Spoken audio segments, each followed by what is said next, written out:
the internet particularly really changes the perception of time. And I can tell you this as somebody who became fortunately successful when I was younger, through a lot of sacrifice. I was in my 20s and I was making pretty decent money.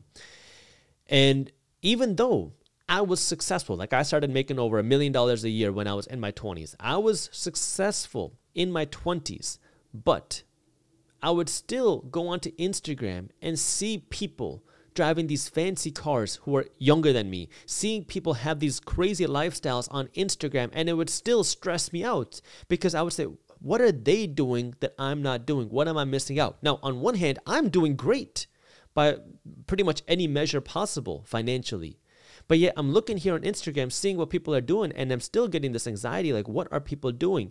Now, what I didn't realize at first was that a lot of things that you see on Instagram are just poo-poo, but this is where you have to be able to create that barrier for you. When I first got on the internet with social media and minority mindset and that, I got pretty obsessed and I spent a lot of time on Instagram and social media, and more than I should have. And I became kind of, I don't want to say addicted, but I came very stuck on social media. And I realized that this was a very toxic trait for me. I realized mentally that was not good for me. So that was when I told my team, I said, look, I don't want to touch my social media anymore. I'm getting off of social media. So I pretty much took off all social media off my phone, and then I didn't go on Instagram or social media for probably 2 years because I needed to get away from social media. I needed to break away from all of that stuff that was being on the internet, because there's a lot of crap out there. And I'm not just talking about what people post on social media.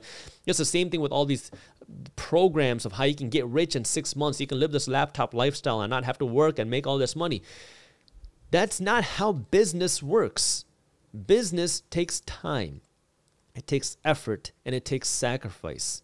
And just because your business makes $1 million does not mean that you make $1 million. Just because your business makes $1 million does not mean that you should be driving out in these $500,000 cars. It doesn't work like that, because as I started to grow, I started to learn way more that, oh yeah, okay, when you make $1 million in your business, if you take the money out and you go out and buy a Lamborghini, your business is really just dying when you do that, because your cash flow is the lifeblood of your business. So now when you pull out this cash to go out and buy something like a Lamborghini or a fancy car or a vacation, all these things are liabilities. Now, sure, if you can afford it, fine, but if you're in the growing phase of your business and you're pulling the cash out of your business so you can live this lifestyle, well, how are you going to grow the business? And that's why you start to see a lot of these kind of fleeting influencers. You'll see these people come on the internet, they'll show off these nice things, and then 9 months later, they disappear off of the face of the earth. It's because they went out and they financed a lot of things, and then they realized the cost of managing this lifestyle.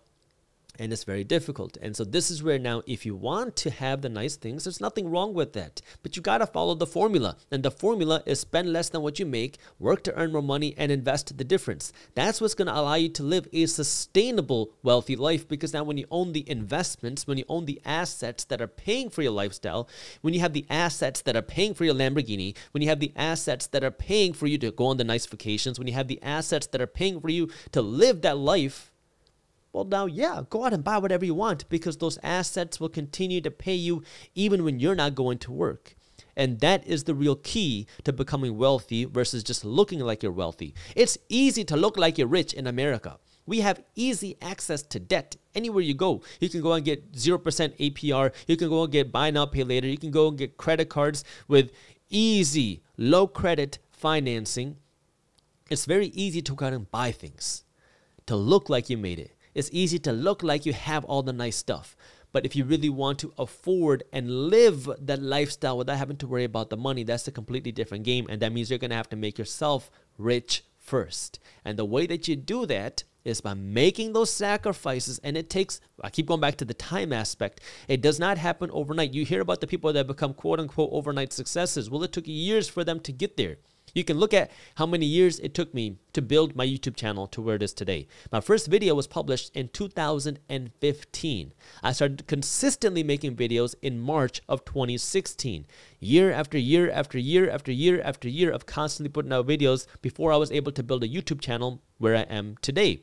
If you enjoyed this short clip from my longer videos, here's another clip that I think you'll love. And while you're at it, if you're interested in learning more about how to start generating passive income, our team put together an amazing guide on how to start generating passive income for free. All you gotta do is click that button right over there. Thank you for watching, and as always, keep hustling.